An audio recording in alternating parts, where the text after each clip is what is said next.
Well, welcome viewers, and welcome Barry to the Barry Peatling video show. Welcome to my viewers all around the world now, and it's a lovely day in Chelsea. It's very warm, as a matter of fact. Back to summer again, delayed summer. Okay. 37 degrees today. Yeah, it's a bit warm today. Not warm, it's very warm, Tom. Got the sun up and fan going there. got the fan going, and got your greatest. It's your greatest fan, that one. Clever. Okay, so here we go. Slippery Peatling. Gotcha, said far. Who's far gotcha here? No, I didn't get me, Carl. It was about 1.5 seconds too late. That was back in the early 60s against Rapalje, and we're playing Horsham at the Horsham City Oval. He described as cheeky but clever. It was very cheeky too. Cheeky but clever, it says. But a match win too, Colin. A match winner. As the ball seems to be grinning at Far's attempt. You're grinning. Yeah, I was probably giving a bit of a smirk. But no, it was just a fraction too late. In the background is the ruckman. Yeah, that's Graham Gale from Rapalje, and there's Bobby Baker. He was a future captain and president for a long time, that fella. But he was a very good footballer, Bobby Baker, but he didn't like me very much because he never got me in the Rapalje's team of the century. A bit wild about that. So what else is happening? Got over that yet, Colin? No. I haven't got over it. What else happening here? Well, it was, say, in the 60s, or 64 I think it was, yeah. We beat him that day too. Too strong for me, but we had a sort of reasonable sort of year. We didn't get the grand final, but it was a pretty good year. But they used that photo, Colin. They used to have a World of Sport up in Ballarat during the Wimberley football season. That photo used to come on the TV channel before the score show. Yeah, okay. For 3 years. Yeah. So that was a fixture. Peatling, you say gotcha. No, too slow. Gotcha, too slow. Too quickly. Too smart. Yeah, fair enough. Alright, okay, all good. What else ladies is in this sport about? today, Colin. I'm going to give the ladies a bit of a wrap today because I've been watching, the last few weeks I've been watching the ladies basketball late at night and the golf. I don't mind watching the ladies golf. Yeah. The woman who's in front, who won it, was 20 under par, Colin. Now I know all the scribes that say, well, it's a shorter course. It's not that much shorter course for the woman this day and age. It might be 20 yards off the tee. And she's 20 under par. Can you believe it? Yeah. 20.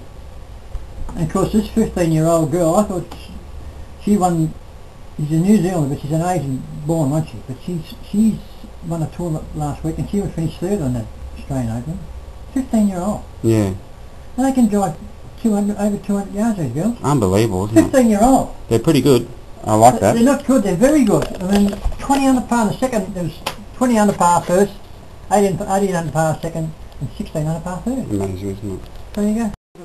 What would you like to talk about now then? I forgot to mention 2 minutes ago, Colin, about the ladies basketball. I've been watching the last few weeks. It's a very good competition. It's on late at night, replay on Channel 2. Yeah. I advise people who like sport watch it because they are very, very good, the basketball, ladies Australian basketball. You've seen them? Oh yeah, I've seen it. It's better than the tennis. Tennis is boring. I go watch ladies basketball. At least they sort of There's action all the time, and they are very good. Well, I was a bit amazed with that. There's a player called Liz Cambage, and she was the first one ever to dunk in the Olympics, and she's about 6'9". There's some pretty tall, aren't they? Yeah, but like there's some players that are under 6 foot, and the men's that dunk. Some are 5'6", and they dunk. Yeah, I mean she doesn't just stand there and dunk it, wouldn't She's 6'9". She'd just stand. You wouldn't have to jump that far off the ground. No. It's 10 foot off the ground. So if you're 6'9", you put your hands up in the air. 10 foot. You're probably 8 foot there, and then you have to jump 2 foot. Well, they give her a big rap today. They give her a big rap.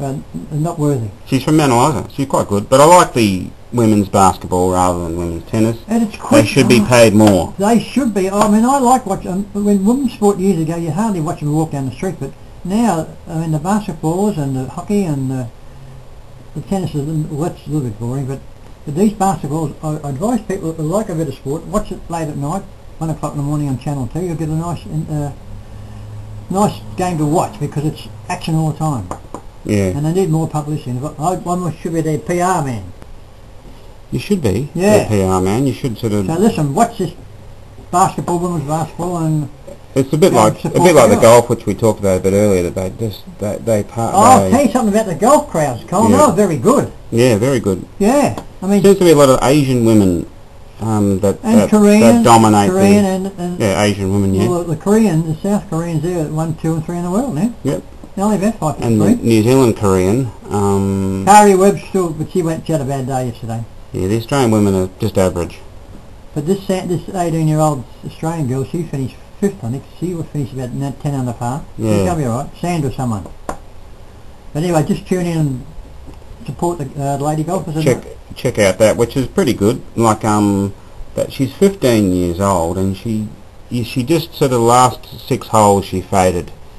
She finished third, didn't she? She finished third, but she was at 6 holes to go. She was equal first. Was she? Yep, equal first. 6 holes to go. There was a charge from one of the players from below. He ended up finishing second, and the person she was equal with just won by 2 or 3 shots. Well, she won the tournament last week. She won the tournament last week. Yeah, I mean, and she's it's mind-boggling, Con. Yeah. I reckon she might be 25. They might have mistaken their age. No, she's just 50. She's born in New Zealand. They got accurate records in New Zealand. Well, I'm not doubting they were, but it just sounds too good. Too good to be true. Wow, what about Black Caviar? Black Caviar, I told you months ago, Colin, I said when they took it over to England last year, I said it'd win over there, and it's virtually saluted. It's just got the money, but got it.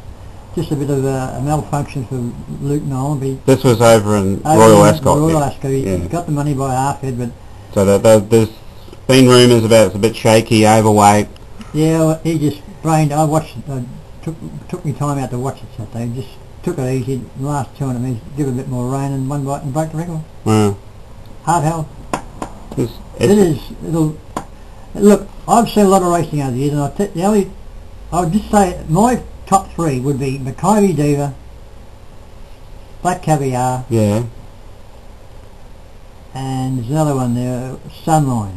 They're probably my 3 best, but I think Maccabi Diva just raced against better horses for his 3 Melbourne Cups in a row. Yeah. And she's won 3 Lightning Stakes in a row, which is no one's ever done it before. Yeah, I know. But no one's ever done the 3 Melbourne Cups in a row either. There's only been about 2 or 3 done 2 Melbourne Cups. Yeah. So I just think Maccabi D was just that much in front of Black Caviar. Yeah. The best horse I've seen. Yeah. What do you think? I don't know. I think that they're two different types, aren't they? Totally. One's a sprint and one's a So it's hard to compare. But she's won 24, and I reckon she'll start in a new mate with 61 kilo, and it's about 9 stone 8 in the old. Yep. 9 stone 9. Mm-hmm. Which that's a record for a start if it does happen to win. But is that a lot of weight, is it? Yeah, a lot of weight. I think the record might be nearly close to 10 stone back in the early 1920s. I'm not sure, but the last 50 years no one's ever carried over 9 stone 5, which is about 59 kilos. Okay. But I think Peter Moody might start her in the new market in March the 8th or March the 5th. And if she does, I reckon there'll be about 80,000 people there. Okay. That's what I'm thinking. What about the NAB Cup then? Is it a joke, isn't it? Yeah, why is it a joke? Oh, I just fiddle around. It's like a little... Play 3 games, or 3 of them, don't they? Yeah, they're 2 half games. They play two half games. When's Richmond playing? Next week, this weekend. Not televising? I'll be on Foxtel, on the radio. No, not free to air. On Foxtel, yeah. But now I've just sort of seen the scores today that most of the teams are playing half the side anyway. Yeah, they play 2 games, 2 half games in the night, and they're allowed to have 30 players. How long's a quarter? Well, they're 20 minutes a quarter, but they play 2 halves. 2 halves? Mm. So 30 minutes? Yeah. So it's 2 half games. They play a half game and then another half game. So they played at Eddie and where else? At MCG? All around the country, yeah. Oh, yeah. So they get the chance to have their young players and that sort of thing, and to get them to jump around. So it's a bit of a lottery now. Yeah. So but after this week they'll go back to normal. So there'll be 1 more week of it. They have half the teams play this week and the other half play. So if you don't win the first round, you're out. No, I think they all play, but then they all play. Then the ladder just moves. They have a grand final or not? I think so. Oh. So we'll look forward to that in the upcoming week. I just worry about Richmond. Stick to Richmond this year, fellas. Yeah. Oh well, let's switch over to the cricket, and there's a lot of cricket been going on. The official season is finished, and they're kicking off in India. Now, this new spinner. You say he's from Afghanistan. I don't think so. Well, he's over that way. It's over that way, Colin. Aston Agar. Yeah, he's very white. No, he's dark. No, he's very white. Bit dark anyway. Anyway, they're gone. Very Australian. He talks Australian. Well, the first test in India they're talking about, possibly. Yeah, talking about. Now, your thoughts are? Well, I'll give you my thoughts straight down the line, Mr. Everett. You have got to go. You've got to go and get into a mental institution and check yourself out. This fella, he's played 2 or 3 games, and him and Clark. Well, Clark's in the same boat as Everardi. They want to. He said there's a rough chance of playing the first test against India, against Ten Dog and all those Saywag and all them. I mean, what is in their minds? And I see in the paper today, Colin, I showed you before we coming there, Robert Craddock, I don't read his articles too much, he said, what are they on? The selectors, given this fella, after he's only played 2 or 3 Shield games, playing the first test against the best batsman in the world. Can you believe it? You are off your head, Mr. Everardi. Stand down and give someone else a go, because even the papers and the people on the radio, they'll give you a nice old stick over this, I'll tell you now. I'm getting in first. Well, I'll get my view. Right. He hasn't played. He hasn't played in a test yet. He's only played 2 games. He's played 2. He's 19 games. Is this my view or your Come on, view? I'll let you go. Sorry about that. Yeah. So my view is he hasn't played in the test. This is a bit of a media beat up. He's unlikely to play in the test, but they must have seen. You don't know. It's unlikely. You don't know either. But you said he's unlikely. I reckon the way he's going to play. Well, if he does, he must be something special. He can't go in front of Doherty. Might be spinning in a mile. I'll be interested to see how he looks. Yeah, try him about 3 or 4. But I don't think he's over there taking wickets, isn't he? So he's unlikely to. I saw Doherty's taken more wickets. He's taken Doherty and half a dozen. Doherty and Lionel play the spinners, and you've got Michael Clark himself and David Warner. I mean, I don't know why they're thinking about putting this fella in, for God's sake. The more I talk about it, the more crazy I get, I tell you. Yeah, so, well, this Ashton Agar might be the next Shane Warne. I don't think so. All the best, Mr. Ashton. Nothing against you, mate, but you're too young and too inexperienced. Too young, too inexperienced. Yeah. So that's enough of that. Okay. And you just want to mention Phil Harrison? Oh yeah, when I done that video last week for Terry Trudeau, who was in relation to Pierre Trudeau, the former Canadian Prime Minister. I didn't tell you that. There you go. You know. He's I forgot to mention Phil's lady friend, Sandy, and her son Carlos. Sorry about that, Sandy and Carlos, but you tune in this, you'll see yourself, get yourself a mention. And I hope TT's going alright, he's fishing, and because Phil rang me up a couple of nights ago, he said he was tickle pink, TT. Give his little name on. Yeah, he was. Oh, that's nice. I hope the fish are biting for you, TT. Don't fall out your boat. Yeah. Okay. Stay in your boat.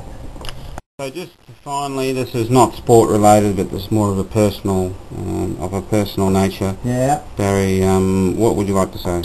Yeah, I got some nice lady friend in the Philippines at the moment, and I've been talking to her the last couple of weeks. She's a very nice lady, Colin. I'll show you a photo when we get off the air. And she's living in a place in what's her name? Ungaropu. Ungaroko. Ungaroko. God, I can't even remember the name. Ungapaco City. Ungapaco Poo City. Poo. Sorry about that, Danny. And I've got to mention all the relations he's living with. There's Louida. Yeah. Louida and a cousin. Yeah. Via, she's a niece. She's very attractive. I've seen her last week. She's had a baby. Yeah. Ariana, she's a niece. Jimmy, the nephew. Marion, the cousin-in-law. Cousin-in-law. And Jovan, the uncle, who's in a wheelchair. I hope you're feeling all right, Jovan. He's not too well, that fella. And that's Of course, Anna, my darling lady, and her daughter, Carla, who's a pretty little lady, and they'll be watching this video, and I hope you enjoy what you're seeing, and I hope the weather's pretty good up there too, because it's very hot down there today, Anna. I'll speak to you later, girl. Bye-bye. See ya.